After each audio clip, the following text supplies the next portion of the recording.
왕국건설 사무엘상 19장. 다윗을 죽이려고 하는 사울. 사울은 그의 아들 요나단과 모든 신하들에게 다윗을 죽이라고 지시하였다. 그러나 요나단은 다윗을 대단히 좋아했기 때문에 그에게 이렇게 귀뜸해 주었다. 내 아버지가 너를 죽이려고 한다. 너는 조심하고 내일 아침 들어가서 숨어 있거라. 내가 아버지와 함께 내가 숨어 있는 들로 나가서 너에 대해 이야기하고 내가 알릴 것이 있으면 모두 너에게 말해주겠다. 다음날 아침 요나단은 자기 아버지와 이야기를 하는 중에 다윗을 칭찬하면서 이렇게 말하였다. 아버지, 신하 다윗을 해하지 마십시오. 그가 아버지를 해칠 만한 일은 조금도 하지 않았고 오히려 최선을 다하여 모든 일에 아버지를 도와주지 않았습니까? 그가 자기 생명을 아끼지 않고 나가서 골리앗을 죽인 것과 그리고 그 결과로 여호와께서 이스라엘에 큰 승리를 주셨던 일을 잊으셨습니까? 아버지는 그때 무척 기뻐하셨습니다. 그런데 어째서 아버지는 이제 와서 그처럼 죄 없는 사람을 죽여 범죄하려 하십니까? 그럴 만한 이유가 전혀 없지 않습니까? 사울은 요나단의 말을 듣고 여호와께서 살아계시는 한 내가 그를 죽이지 않겠다 하고 맹세하였다. 그래서 요나단은 다윗을 불러 그 모든 일을 그에게 말하고 그를 사울에게 데리고 갔으며 다윗은 전과 같이 다시 왕을 섬기게 되었다. 그 후에 다시 전쟁이 일어났으므로 다윗이 병력을 이끌고 나가 블레셋군과 싸워서 수많은 적을 죽이자 그들은 모두 도주하고 말았다. 사울이 자기 집에 앉아 있을 때 여호와께서 보낸 악령이 그를 사로잡았다. 그래서 다윗이 수금을 타고 있는데 사울이 다윗을 죽이려고 손에 들고 있던 단창을 그에게 던졌다. 그러나 다윗이 피하자 그 창은 벽에 꽂혔다. 그날 밤 다윗은 그곳에서 피하여 달아났다. 사울은 사람들을 보내 다윗의 집을 지키게 하고 아침에 그가 나오면 죽이라고 하였다. 그러나 이것을 눈치챈 다윗의 아내 미갈은 만일 당신이 오늘 밤에 피하지 않으면 내일은 죽게 될 거예요 하고 그에게 일러주었다. 그러고서 미갈은 창문으로 다윗을 달아내려 도망치게 한 다음 우상을 가져다가 침대에 눕히고 염소털로 엮은 것을 그 머리에 씌워 옷으로 덮어두었다. 사울이 보낸 사람들이 다윗을 잡으러 왔을 때 미갈은 그들에게 다윗이 병들어 일어날 수 없다고 말하였다. 그러나 사울은 다윗을 확인해 오라고 사람을 다시 보내며 그를 침대째 이리 들고 오너라. 내가 그를 죽여버리겠다 하고 명령하였다.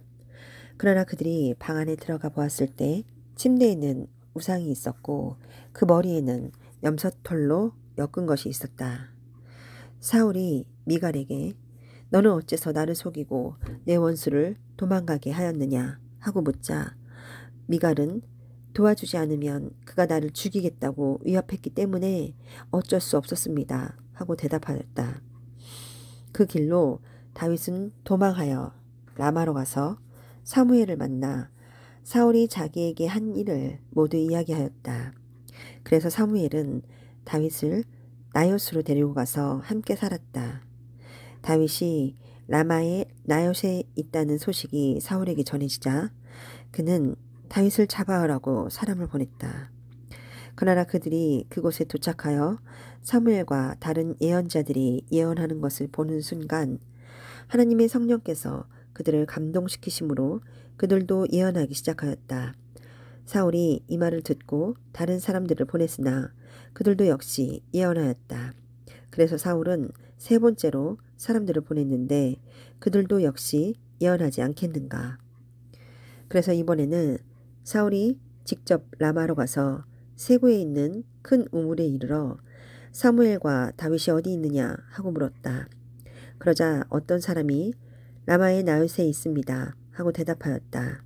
그러나 사울이 나요스로 가는 도중에 하나님의 성령이 그를 사로잡자 그가 나요스에 도착하기까지 줄곧 예언하였다. 그는 또 자기 옷을 벗고 사무엘 앞에서 예언하며 하루 종일 밤낮 벌거벗은 채 누워 있었다. 그래서 사울도 예언자란 말인가? 라는 유행어까지 생기게 되었다. 왕국 건설 사무엘상 20장 다윗과 요나단. 그때 다윗이 라마의 나요스에 도망하여 요나단을 찾아가 그에게 물었다. 내가 무엇을 했느냐? 내 죄가 무엇인데 너희 아버지는 그처럼 나를 죽이려고 하느냐? 아니야, 너는 죽지 않을 거야. 아버지가 그런 음모를 꾸미고 있는 것은 결코 아니란 말이야.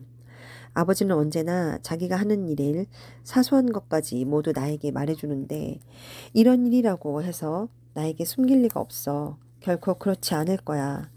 물론 내가 그것을 알 리가 없지. 너희 아버지는 우리의 우정에 대해서 너무나 잘 알고 있거든. 그래서 그는 내 마음을 상하게 할까봐 이 사실을 너에게 알리지 않은 것뿐이야. 내가 살아계신 여호와의 이름으로 맹세하지만 나는 죽음 일보 직전에 있단 말이야. 그렇다면 내가 원하는 것은 내가 무엇이든지 하겠다. 내일은 초하룻날 축제가 있다. 내가 너희 아버지와 함께 식사를 하기로 되어 있으나 나는 둘로 가서 3일 저녁까지 그곳에 숨어 있겠다. 너희 아버지가 나를 찾거든 해마다 가족이 모여서 여호와께 드리는 제사 때문에 고향 베들레헴에 가려고 너의 허락을 묻더라고 말해줘. 만일 너희 아버지가 좋다 하고 말하면 나는 안전할 것이다.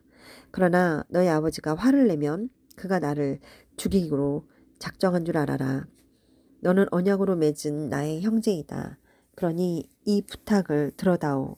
내가 너희 아버지께 범죄한 것이 있거든 내가 직접 나를 죽여라. 구태여 너희 아버지에게까지 데리고 가서 죽일 필요는 없지 않느냐. 그런 생각은 하지도 말아라. 아버지가 너를 죽일 계획을 꾸미고 있다는 것을 내가 알면 내가 너에게 말하지 않았을 것 같으냐? 만일 너희 아버지가 너에게 엄하게 대답한다면 누가 그것을 나에게 말해주겠느냐? 들로 나가자.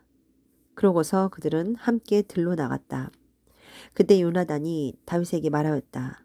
내가 만일 이맘때나 아니면 늦어도 모레 이맘때에는 너에 관해서 아버지와 이야기해 보고 아버지가 너를 어떻게 생각하는지 즉시 너에게 알려줄 것을 이스라엘의 하나님 여호와의 이름으로 약속한다. 만일 아버지가 화를 내시고 너를 죽이려고 하는데도 내가 이것을 알려 내가 도망할 수 있도록 하지 않으면 여호와께서 나를 죽이시기 원한다. 여호와께서 내 아버지와 함께 하셨던 것처럼 너와 함께 하시기를 바란다. 그리고 너는 내가 사는 날 동안 여호와의 사랑을 나에게 베풀어 내가 죽지 않도록 할 뿐만 아니라 여호와께서 너의 모든 원수들을 완전히 멸망시키신 다음에도 내 가족에게 사랑과 친절을 베풀 것을 잊어서는 안 된다. 그래서 요나단은 다윗의 가족과 계약을 맺고 여호와께서 다윗의 원수들을 치시기 바란다 하고 말하였다. 그러고서 이번에는 다윗을 사랑하는 마음으로 그에게도 다시 맹세하게 했는데 이것은 그가 다윗을 자기 생명처럼 사랑하였기 때문이었다. 그런 다음 요나단이 다윗에게 말하였다. 물론 내일 초하룻날 축제에 내 자리가 비면 너를 찾을 것이 분명해. 모레가 되면 모든 사람이 너에 대해서 물을 거야. 그러므로 너는 전에 네가 숨었던 돌무더기 뒤에 가서 숨어 있거라. 그러면 내가 나가서 마치 관역을 보고 쏘듯이 그 돌무더기 앞에 화살 셋을 쏘겠다. 그런 다음 내가 아이 하나를 보내 그 화살들을 주워 오도록 하겠다. 만일 내가 화살이 이쪽에 있다 가져오너라 하거든 너는 돌아오너라. 여호와께서 살아계시는 한 네가 안전하고 무사할 것이다. 그러나 내가 그에게 화살이 내 쪽에 있다 하면 너는 즉시 떠나라. 이것은 여호와께서 너를 보내는 표이다. 그리고 너와 내가 한 말에 대해서는 여호와께서 우리 사이에 영원히 증인이 되심을 기억하여라. 그래서 다윗은 들에 가서 숨었다. 초하룻날 축제가 시작되었을 때 왕은 평소 때와 같이 벽을 등지고 자기 자리에 앉았고 요나단은 그의 맞은편에 앉았으며 아브넬은 사울의 곁에 앉았다. 그러나 다윗의 자리는 비어 있었다. 그날 사울은 아무 말도 하지 않았다. 이것은 다윗에게 무슨 일이 일어나 그가 의식상 부정하게 된 것으로 생각했기 때문이다. 그러나 그 다음 날에도 여전히 다윗의 자리가 비자 사울은 요나단에게 어째서 다윗이 어제와 오늘 식사하러 오지 않았느냐 하고 물었다. 그때 요나단이 대답하였다. 다윗이 나에게 베들레헴으로 가게 해달라고 간청했습니다. 자기 가족이 모여서 제사 드릴 일이 있다고 그곳으로 오라는 형의 명령을 받았다기에 내가 보내주었습니다. 그래서 그가 왕의 식탁에 나오지 못했습니다. 그러자 사울은 노발대발하며 소리쳤다. 이 미친 놈아, 내가 내 자신의 수치와 내 어미의 수치도 모르고 천한 이새의 아들 쪽을 택한 것을 내가 모를 줄 아느냐? 그 녀석이 살아있는 한 너는 절대로 왕이 될 수 없을 것이다. 당장 가서 그를 끌어오너라. 그는 반드시 죽어야 한다. 그러자 요나단은 아버지에게 어째서 그가 죽어야 합니까? 그가 잘못한 것이 무엇입니까? 하고 따졌다. 그때 사울이 요나단을 죽이려고 그에게 단창을 던지자 그제서야 요나단은 자기 아버지가 다윗을 정말 죽이기로 결심한 것을 알게 되었다. 그래서 요나단은 대단히 화가 나서 식탁에서 일어나 하루 종일 아무것도 먹지 않았다. 이것은 그처럼 다윗을 모욕하는 자기 아버지의 태도를 보고 무척 마음이 상했기 때문이었다. 다음날 아침 약속한 대로 요나단은 아이 하나를 데리고 들러나가 그에게 너는 달려가서 내가 쏘는 화살을 찾아오너라 하였다. 그 아이가 달려가자 요나단은 그의 위로 지나가도록 화살을 쏘았다. 그 아이가 화살이 떨어진 곳까지 거의 갔을 때 요나단은 화살이 내 앞쪽에 있다. 어물하지 말고 빨리 주워오너라 하고 외쳤다. 그래서 그 아이는 재빠르게 화살을 주워 주인에게 돌아왔다. 물론 그 아이는 요나단이 그렇게 하는 이유를 알지 못했으며 단지 요나단과 다윗만 알 뿐이었다. 그때 요나단은 자기 활과 화살을 그 아이에게 주면서 그것을 가지고 성으로 돌아가라고 하였다. 그 아이가 떠난 후에 다윗은 숨어있던 돌무더기 뒤에서 일어나 요나단 앞에 무릎을 꿇고 땅에 엎드려 3번이나 절하였다. 그런 다음 다윗과 요나단은 서로 붙들고 입을 맞추며 흐느껴 울기 시작했는데 다윗이 더욱 심하게 울었다.